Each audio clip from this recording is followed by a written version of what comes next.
Sahabat Garuda News, kematian Prada Joshua Lumban Tobing masih menjadi tanya. Pasalnya, prajurit TNI itu ditemukan tewas tergantung di tempat dinasnya Batalion Infanteri 132 Salo Bangkinang Batalion Infanteri Yonif 132 BS Kampar Provinsi Riau pada Minggu 30 Juni 2024 malam.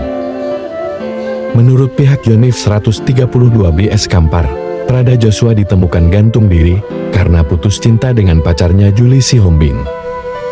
Namun, hal tersebut dibantah langsung Juli Sihombing dalam konferensi pers bersama kuasa hukum Dr. Faidi Simanjuntak, SHMH dan kedua orang tua almarhum Prada Joshua, Kamis 12 September 2024. Jadi terima kasih kepada teman-teman media. Ya.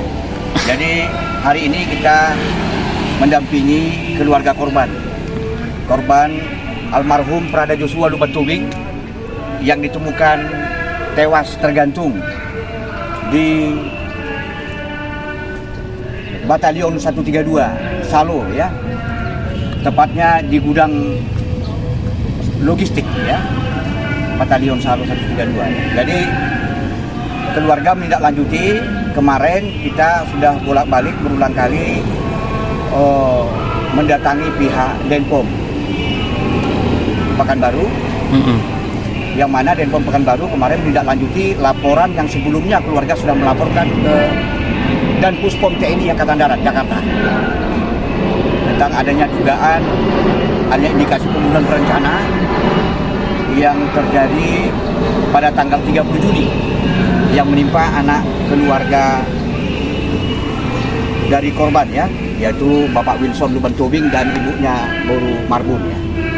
Nah, jadi kami datang kemari untuk mempertanyakan sudah sejauh mana tindak lanjut hasil penyelidikan yang disampaikan yang dilakukan serangkaian acara penyelidikan yang telah dilakukan oleh pihak Denpom. Tetapi kita sudah komunikasi kepada pihak Denpom, katanya berkas penyelidikan hasilnya sudah diserahkan ke Korem 031 Wirabima itu pada tanggal 27 Juli 2024 yang lalu. Namun pada hari ini terbukti kita datang mengkonfirmasi, mau mempertanyakan sejauh mana hasil penyelidikan tersebut. Ternyata di bidang Bitkum itu barang itu belum ditemukan, belum sampai. Dan kemudian kita berkoordinasi dengan beberapa orang staf dari Intel Korem juga menyampaikan akan dikomunikasikan kepada pimpinan. Tetapi sampai saat ini lebih kurang 2 jam kita menunggu di ruang tunggu Korem di Makorem 031 Wirabima Pekanbaru. Ternyata tidak seorang pun yang datang, yang ada yang bersedia untuk melayani keluarga, termasuk kita dari tim kuasa hukum. Nah, jadi kita sangat menyesalkan sistem pelayanan yang terjadi pada saat ini. Kita sangat kecewa, ya. Artinya kita sebenarnya keluarga ini mau mempertanyakan sejauh mana sebenarnya hasil penyelidikan tersebut, dan barang bukti berupa tali yang tadi gantungan itu di mana, kemudian CCTV-nya itu seperti apa, dan kenapa itu tempat kejadian perkara itu, tempat terjadi di mana ditemukan gantung diri itu sudah dirubah bentuknya. Itu informasi dari keluarga korban, ya, pengakuan dari pihak batalion, ya, katanya itu sudah dirubah. Nah, ini kan ada indikasi penghilangan, ya, indikasi adanya dugaan penghilangan barang bukti. Kemudian itu kejadian kan tanggal 30 Juni, ya, 30 Juni 2024 yang lalu. Nah, mayatnya itu sampai di rumah sakit tentara itu pada tanggal 1 Juli keesokan harinya, lebih kurang ada 12 jam rentan waktunya. Kemudian setelah sampai siang, setengah 12 siang itu, kemudian dilakukan suntikan formalin. Menurut petugas dari pihak rumah sakit tentara itu dilakukan jam 20 malamnya, itu 8 jam, ya kan, 8 jam baru disuntikan formalin, ya. Nah, jadi tadi 12 jam tambah 8, 20 jam baru dilakukan formalin, ya. Kemudian menurut pengakuan dari pihak rumah sakit tentara itu katanya disuntik formalin. Biasanya kalau suntik formalin logika hukumnya kan berarti kan untuk mengawetkan, ya, mayat 2,5 liter. Ternyata tanggal 2 mayat sampai di rumah duka di Peranap itu matanya sudah mau membengkak, badannya sudah membengkak. Kemudian tanggal 3 dikuburkan itu pada hari Rabu.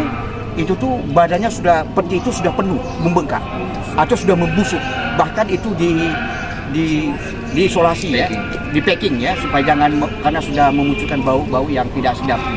Nah, jadi kecurigaan seperti ini, kemudian ada lebam-lebam di sekujur tubuhnya, kemudian tangannya tuh ada menurut apa yang kita lihat itu kok ada kejanggalan kenapa dipadu pakai perban tangannya.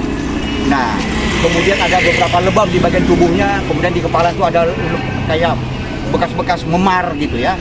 Nah, jadi kecurigaan seperti ini sebenarnya keluarga tidak yakin bahwa anak mereka ini mengakhiri hidup dengan cara gantung diri, ya, dengan alasan katanya dari pihak TNI pada waktu di rumah sakit tentara mengatakan itu disebabkan karena asmara.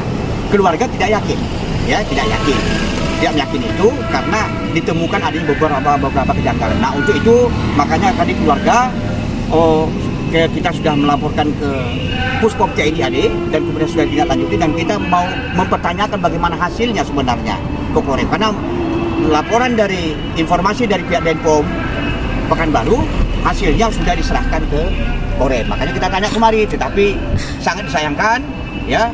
Agak tertutup lah berarti ya. Nah, jadi ada ketertutupan ya, artinya pihak tentara, pihak Korem ini kenapa? Tidak ada seorang pun yang mau melayani kita, karena kita sebenarnya mau berdialog, mau bertanya sebenarnya. Tapi kenapa kok ditutup rapat? Ini ada apa kan? Makin timbul kecurigaan kita, kan begitu. Dan kenapa tidak melayani keluarga korban, mau mempertanyakan saja? Kalau memang itu bunuh diri, ya ceritakan saja bunuh diri. Seperti itu. Kemudian kita lihat dari surat keterangan kematian. Surat keterangan kematian itu kan sudah disebutkan oleh dokter rumah sakit tentara, itu kematian tidak wajar. Nah, kalau kematian tidak wajar berarti kan ada ketidakberesan. Ada penyebabnya. Ada penyebab, ya kan. Nah, makanya kita sekarang keluarga meminta supaya itu diotopsi.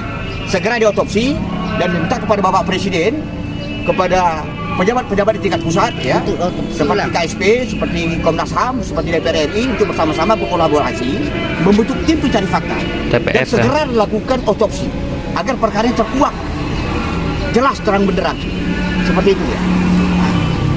Harapan kita seperti apa lagi ini dengan tertutupnya apa ini? Dengan tertutupnya Korem ini bagaimana harapan ke depannya? Harapan kita, ya kami dari yang pendamping, ya, dari tim kuasa hukum, ya jelas sekali lagi saya tegaskan bahwa kita sangat menyesalkan, ya, tindakan dari pihak Korem yang seperti ini, yang tidak profesional, terkesan, ya, dan kemudian terkesan tertutup, ya, dan kita tidak akan berhenti sampai di sini dan kita akan berjuang sampai kapanpun. Pihak keluarga korban berharap semoga mendapatkan keadilan atas meninggalnya Prada Joshua Lumban Tobing. Tim Garuda News melaporkan.